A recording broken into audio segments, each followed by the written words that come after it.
दोस्तों, भारत की डीआरडीओ का नया ऐलान अग्नि 6 से पहले के-6 मिसाइल भारतीय बेड़े में आने वाली है। इसके अलावा बलूचिस्तान ने भारत को एक ओपन लेटर भेजा है जिसने पाकिस्तान के होश उड़ा दिए हैं। चलिए जानते हैं इन दोनों खबरों के बारे में डिटेल में। दरअसल पाकिस्तान की जमीन से भारत के सपोर्ट में कोई लेटर लिखा जाए ये अमूमन नहीं देखने को मिलता और ये पत्र लिखा गया है डॉक्टर एस जयशंकर के लिए, जिसने भारत, पाकिस्तान और चीन तीनों देशों की राजनीति में नई चर्चा छेड़ दी है। वहीं ये पत्र लिखा है बलूचिस्तान के प्रमुख नेता और मानवाधिकार कार्यकर्ता मीर यार बलोच ने और इसे संबोधित किया गया है भारत के विदेश मंत्री के लिए। इस खुले पत्र में मीर यार बलोच ने साफ शब्दों में कहा कि बलूचिस्तान की जनता भारत के साथ खड़ी है और पाकिस्तान चीन की बढ़ती साझेदारी को वे अपने क्षेत्र और पूरे दक्षिण एशिया के लिए गंभीर खतरा मानते हैं। मीर यार बलोच का कहना है कि बलूचिस्तान पिछले लगभग 79 सालों से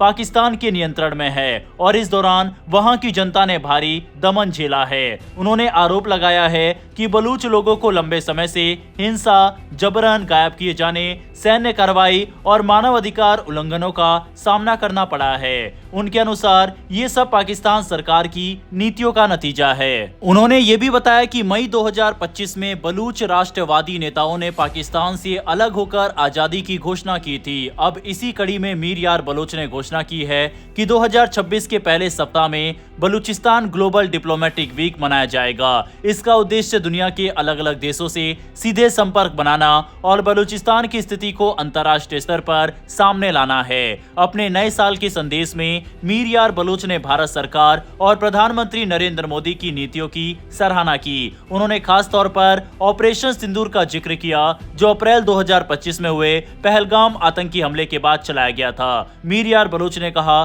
कि इस कार्रवाई ने पाकिस्तान समर्थित आतंकी ठिकानों को तोड़ा और ये भारत की मजबूत इच्छा शक्ति और स्पष्ट नीति को दिखाता है। उनके अनुसार भारत ने ये संदेश साफ कर दिया है कि आतंकवाद के खिलाफ कोई नरमी नहीं बरती जाएगी और क्षेत्र सुरक्षा के लिए ठोस कदम उठाए जाएंगे। नए साल 2026 के अवसर पर मीर यार बलोच ने भारत के 140 करोड़ नागरिकों, संसद के दोनों सदनों, मीडिया और नागरिक समाज को शुभकामनाएं दी। उन्होंने कहा कि भारत और बलूचिस्तान के संबंध सिर्फ राजनीतिक नहीं है बल्कि ऐतिहासिक, सांस्कृतिक और धार्मिक रूप से भी बहुत पुराने हैं। उन्होंने उदाहरण देते हुए हिंगलाज माता मंदिर का उल्लेख किया जिसे वे भारत और बलूचिस्तान के साझा विरासत और आस्था का प्रतीक मानते हैं। उनके अनुसार ये मंदिर दोनों क्षेत्रों के बीच गहरे संबंधों की याद दिलाता है। मीर यार बलोच ने भारत के साथ दोस्ती, भरोसे और आपसी सहयोग को और मजबूत करने की इच्छा जताई। उन्होंने कहा कि ये सहयोग शांति, विकास, व्यापार, रक्षा, सुरक्षा और भविष्य की ऊर्जा चुनौतियों से निपटने में मददगार साबित हो सकता है। अब इस पत्र का सबसे अहम और संवेदनशील हिस्सा आता है चीन का मुद्दा। मीर यार बलोच ने चेतावनी दी कि बलूचिस्तान की जनता पाकिस्तान और चीन की बढ़ती नजदीकी को बेहद खतरनाक मानती है। उन्होंने कहा कि चीन पाकिस्तान आर्थिक गलियारा यानी सीपैक अब अपने अंतिम चरण में पहुंच रहा है। उनका दावा है कि अगर बलूचिस्तान की रक्षा और स्वतंत्रता सेनाओं को नजरअंदाज किया गया तो आने वाले कुछ महीनों में चीन अपने सैनिक बलूचिस्तान में तैनात कर सकता है। मीर यार बलोच के अनुसार ये स्थिति न केवल बलूचिस्तान बल्कि भारत की सुरक्षा के लिए भी गंभीर चुनौती बन सकती है। उन्होंने साफ कहा है कि अगर 6 करोड़ बलूच लोगों की इच्छा के खिलाफ चीनी सैनिक बलूचिस्तान में आते हैं तो इसके दूरगामी और खतरनाक परिणाम होंगे। उनका मानना है कि यह कदम पूरे क्षेत्र की शांति को बिगाड़ सकता है। हालांकि चीन और पाकिस्तान दोनों ही ये दावा करते हैं कि सीपैक सिर्फ एक आर्थिक परियोजना है, लेकिन भारत शुरू से इसका विरोध करता आया है। भारत का कहना है कि यह परियोजना पाकिस्तान अधिकृत कश्मीर से होकर गुजरती है, जो भारत की संप्रभुता और सुरक्षा के लिए चिंता का विषय है। आपको बता दें कि बलूचिस्तान में हालात इस समय बेहद ज्यादा खराब है। वहां की एक्टिविस्ट मेहरंग बलूच को पिछले 1 साल से ज्यादा लंबे समय से पाकिस्तान आर्मी ने डिटेन किया हुआ है। इससे पहले उनके फादर को बुरी तरह मारा गया, साथ ही भाई को बुरी तरह टॉर्चर किया गया। अब मेहरंग के साथ भी यही किया जा रहा है, जिस वजह से बलूचिस्तान के लोगों का गुस्सा इस समय पाकिस्तानी आर्मी और पाकिस्तान की सरकार के खिलाफ काफी बढ़ता दिखाई दे रहा है। मीर यार बलूच जैसे एक्टिविस्ट की तरफ से भारत साथ ही यूनाइटेड नेशन से बलूचिस्तान के लोगों के लिए आवाज उठाने की अपील की जा रही है। साथ ही इन लोगों की तरफ से खुला समर्थन भारत सरकार जो कि पाकिस्तान के खिलाफ एक्शन ले रही है उसके लिए जताया जा रहा है। खैर बढ़ते हमारी अगली खबर की तरफ जो कि डीआरडीओ की K6 मिसाइल को लेकर है। ये मिसाइल भारत की न्यूक्लियर ट्रायड को पूरी तरह मजबूत करने वाली है और दुश्मन देशों के लिए एक साफ संदेश भी। K6 मिसाइल को डीआरडीओ ने हैदराबाद स्थित एडवांस नेवल सिस्टम लेबोरेटरी में विकसित किया है। इसका मकसद है भारत की सेकेंड स्ट्राइक कैपेबिलिटी को इतना मजबूत बनाना कि कोई भी देश भारत पर पहले हमला करने की हिम्मत ना कर सके। अगर भारत पर परमाणु हमला होता है तो K6 जवाब देने के लिए हमेशा तैयार रहेगी। साल 2025 के अंत तक K6 पूरी तरह तैयार नहीं हुई थी, लेकिन ये एडवांस डेवलपमेंट स्टेज में पहुंच चुकी है। आने वाले कुछ समय में इसकी शुरुआती परीक्षण होने की उम्मीद है। ये मिसाइल खासतौर पर भारत की आने वाली S5 क्लास न्यूक्लियर पनडुब्बियों के लिए बनाई जा रही है, जो मौजूदा अरिहंत क्लास से कहीं ज्यादा बड़ी और ताकतवर होगी। K6 की सबसे बड़ी ताकत है इसकी इंटरकॉन्टिनेंटल रेंज। इसकी अनुमानित मारक दूरी 8000 किलोमीटर से ज्यादा है और हल्के पेलोड के साथ ये 10,000 से 12,000 किलोमीटर तक भी जा सकती है।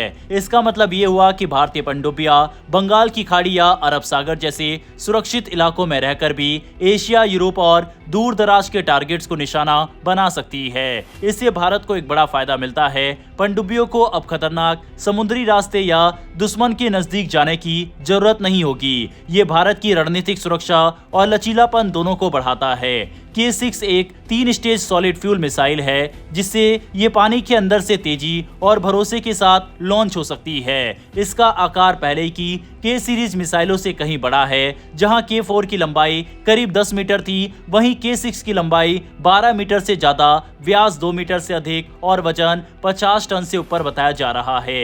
इसका सबसे खतरनाक फीचर है MIRV टेक्नोलॉजी, यानी एक ही मिसाइल से 4 से 6 परमाणु वॉरहेड अलग अलग टारगेट पर गिराए जा सकते हैं। इसका पेलोड करीब 2000 से 3000 किलो तक हो सकता है, जिससे दुश्मन की मिसाइल डिफेंस सिस्टम बेकार हो जाती है।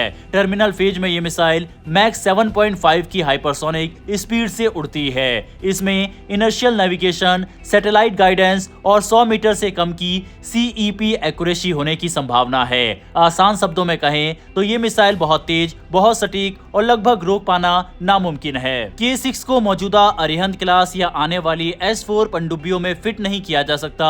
इसके लिए खास तौर पर बनाई जा रही S5 क्लास SSBN, जिनका वजन करीब 13,500 टन होगा, इनमें 12 से 16 मिसाइल ट्यूब्स होंगी और हर पनडुब्बी करीब 96 परमाणु वॉरहेड तक ले जाने में सक्षम हो सकती है। K4 मिसाइल के सफल परीक्षण के बाद डीआरडीओ अब K5 और K6 पर फोकस कर रहा है। K5 लगभग ट्रायल के करीब है, जबकि K6 के कुछ परीक्षण 2026 के बाद शुरू हो सकते हैं। पूरी तरह ऑपरेशनल होने में इसे 2030 के दशक तक का समय लग सकता है। कुल मिलाकर K6 मिसाइल भारत को उन चुनिंदा देशों की सूची में खड़ा कर देगी जिनके पास under water intercontinental nuclear strike क्षमता है। ये सिर्फ एक मिसाइल नहीं बल्कि भारत की सुरक्षा की अटल गारंटी है। भारत की डीआरडीओ के लिए एक जय हिंद जरूर लिखिएगा। फिलहाल इस वीडियो में इतना ही, फिर मिलेंगे ऐसी एक नई वीडियो के साथ। धन्यवाद। जय हिंद, जय भारत।